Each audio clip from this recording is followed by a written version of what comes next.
দেন কত বড় বড় চিংড়ি মাছ দিয়া আর মুরগের মাংস দিয়া এদের বলে টমিয়াম। দেখেন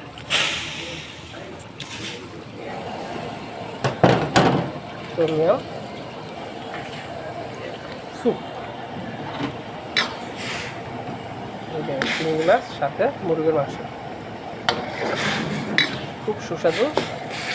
আপনার গায়ে যদি জ্বর থাকে, সর্দি ঠান্ডা মাথা ব্যথা থাকে, এই স্যুপটা খাইলে এগুলা আর থাকে না।